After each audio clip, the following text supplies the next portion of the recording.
Hey everybody, welcome back to our final section of notes for today. This will be looking at the aftermath of World War II and the Holocaust.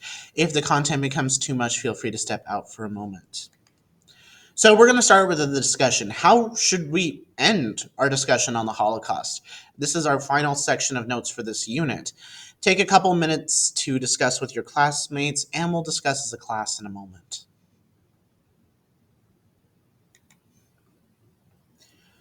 So, legacies of atrocity. It reveals that survival and loss cannot really be separated. It's no matter how triumphant the victory, it's heavily steeped in sorrow, and it can sometimes be oversimplified and underestimate its influence on the present and future. It had repercussions of the Holocaust to extend way beyond 1945. Now, typically, historians we kind of look at it through four pairs of issues: liberation and loss, displacement and rebuilding, justice and injustice, and forgetting and remembering. We're going to go through each one of those pairs in a moment. So, starting with liberation and loss, the arrival of Allied forces could not undo or even immediately stop the destruction. At the end of the war, people continued to experience misery. They also had to face the challenge of building lives for themselves and what was left of their families. Typically, this was also with really scarce amounts of resources. It's also important to note the Allied reactions to the camps as well. They encountered shocking scenes. The Soviets were the first to reach the major killing centers and were shocked by what they saw at places like Auschwitz and Majdanek. Soldiers from the US and Britain were even less prepared for what they found: mass graves, abandoned camps, boxcars full of corpses, and emaciated and dying people. If you remember in the last video, I talked about when the British arrived at Bergen Belsen. Well, inmates could not believe they were free, but freedom did not come easily. The British then left. They were there for like a day and then left, leaving the Hungarian guards who had been posted there as guards with the Jews. Over the next 48 hours, 80 people will be shot and killed. Even more will die when British and Canadian troops return. About 300 people died every day from starvation and typhus. And images taken of the camps horrified people. So let's have a discussion real quick. How could human beings do such things to other people?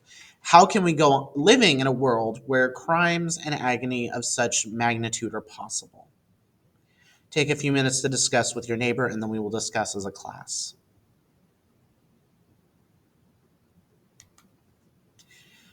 Now, for the survivors at the end of World War II, it brought the realization that all had been destroyed.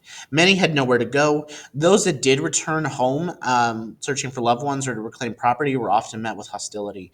Some Jews were attacked and beaten, some were killed. Non-Jewish victims also found liberation to be difficult in hostile surroundings. Sinti and Roma people that had managed to survive were criminalized and excluded. Few non-Romani people realized or cared that they had been targeted. It took decades of activism to be recognized as victims of the Nazis. Homosexual men would immediately be arrested and sent to prison because homosexuality was still illegal. Jehovah's Witnesses would face renewed persecution, and people with disabilities continued to be stigmatized, being denied the rights to privacy of correspondence and confidential health care until the 1990s. It's 2025 when I'm recording this. So they just got that like 30 years ago. Most healthcare workers who had helped the Nazis kept their jobs and refused to admit they did anything wrong. That's nuts. The next pair we need to talk about is displacement and rebuilding. Now, this displacement unleashed a massive movement of people. Some wanted to avoid Stalin, which we'll talk about in a second. But for the most part, Stalin had tens of thousands of people sent directly from their liberation to labor camps in remote regions of the Soviet Union. And more people went west. An estimated 10 million people moved into the western zones of occupied Germany and like France and that far west to avoid the Soviets. Motivations varied. Some wanted to avoid Stalin. Many had eagerly helped the Nazis, like they were ethnic Germans, and they did not want to, be under Stalin or benefit because they benefited from the Nazi system. This also applied to other East Europeans who had collaborated with the Nazis as well. Throughout 1945, travelers crisscrossed all over Europe, and records are spotty at best. So some war criminals were actually able to avoid detection. And the Nazis, all that they stood for, race, blood, and homeland, made it so everyone's identities were in flux. So a lot were able to fly under the radar and get away. Now, the United Nations, they tried to address concerns by establishing displaced person camps, or DP camps.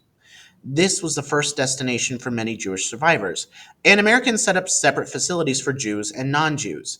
And by late 1946, 150,000 people, well, 150,000 Jews lived in these camps. They became centers of Zionist activity, with many, well, this is due to survivors, especially young people, being urged to leave Europe and go to Palestine or Israel after 1948. Many preferred to wait for visas to the United States, Canada, or Australia. Some chose quicker options by going to South Africa, the Caribbean, or even South America. But it's important to note not every Jew left Europe. About 20,000 Jews stayed in Germany. Some had close connections to non Jews, and others were denied visas because of their health or mental status and a number of other factors as well. Now, it's important to note these are more than just holding zones. They formed internal leadership and communal spirit, and they saw a baby boom. The percentage of Jewish births following World War II is one of the highest in the world when we look at the baby boom, so like the late 1940s, early 1950s around the world. All right, justice and injustice, our next pair of things. Many people concern themselves with just the question of justice. And perpetrators of Nazi crimes went to long lengths to avoid being arrested. They set up self-help networks and used connections in the Vatican and other places to get themselves to safety. So Franz Stengel, who we've talked about before, the commandant at a couple camps of Sobibor and Treblinka, fled to Turkey and then to Argentina. Adolf Eichmann also found refuge in Argentina. Joseph Mengele, like that Nazi doctor we talked about, he escaped to Brazil, and he died there in the 1980s. He escaped justice. Those victimized by the Nazis had different interests in justice as well. There was no acts of revenge or restitution that could undo all the death. And survivors had to begin new lives and required at least minimal new resources. But they did want acknowledgement of their suffering. And there was a degree of confidence in the world around them. Seeing criminals brought to justice could help. They also tried to see justice done to those who had been collaborators. The Soviet leaders were heavily invested in going after collaborators, and it was meant to strengthen Stalin's rule. It also brought to light atrocities by Germans and their fellow travelers as well. There'd be waves of trials against so-called collaborators in Poland, France, and Yugoslavia. Women could easily be accused of being a horizontal collaborator, meaning they slept with Germans during the war. And Jews in the DP camps, or those displaced person camps, also set up honor courts and tried individuals that deemed to have betrayed the Jewish people. Those had served as capos, the Jewish police, members of the Jewish councils in the ghettos, just to name a few examples. Now, already during the war, Allied leaders agreed that Germany needed to be denazified and top perpetrators brought to justice. And doing so was necessary for post-war stability. So, the International Military Tribunal with the Nuremberg Trials of 1945 and 46 served this purpose. 21 major war criminals and some Nazi organizations would be put on trial. It's important to note this is not a sham trial. These were actual trials, with witnesses, evidence, and defense attorneys. The Soviets even went so far as to exhume bodies from mass graves at Treblinka to collect evidence for the trials. 12 defendants would be sentenced to death at the Nuremberg trials. And the trials were just one step. Each country conducted their own trials of camp guards, doctors, and those that had served in higher levels of the SS and Einsatzgruppen who were accused of lying on their visa applications. This also included property crimes. It cannot bring closure, but can provide at least some measure of justice. Not a lot, but some. We now have a quote from Robert Jackson at the opening of the Nuremberg trials.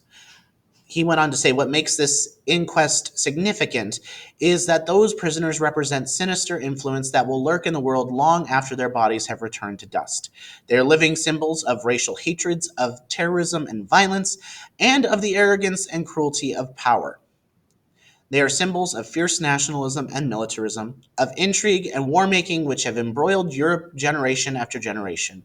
crushing its manhood, destroying its homes, and impoverishing its life. They have so identified themselves with the philosophies they conceived and with the forces they directed that any tenderness to them is a victory and an encouragement to all the evils which are attached to their names.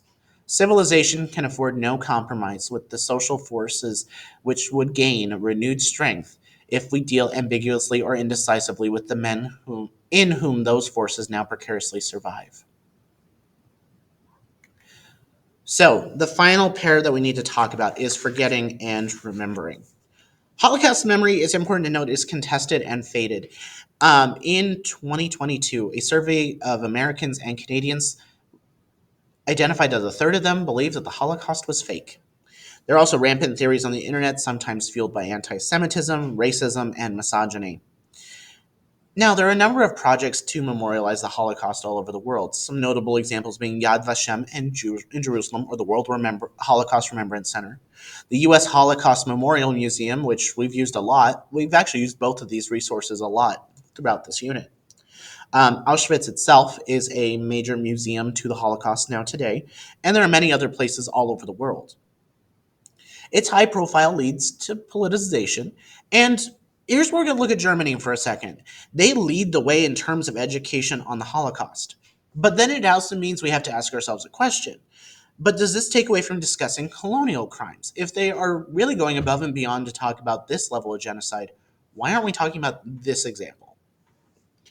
Well, and the Holocaust has also become a universal sign of evil. It can speak to everyone. This is where we have to talk about never again. This is a slogan used to refer to not letting events like the Holocaust happen again. And it's been used for a number of causes, from Cambodia to Rwanda to Myanmar, and it's a vow to take action against oppression, war, and genocide. The knowledge of the Holocaust has not prevented genocides or protect people from prejudice, though. But it does help people have a greater understanding of it. Here were the sources used in the creation of this lesson. So, for your final assessment, you're going to reflect on this entire unit. Provide direct evidence from materials we discussed in class, and you must write a minimum of 5 sentences to receive full credit. Please consider the following. What is the most impactful thing you have learned from this whole unit? How has it shaped your understanding of the Holocaust and World War II? I will see you all next time. Bye, everybody.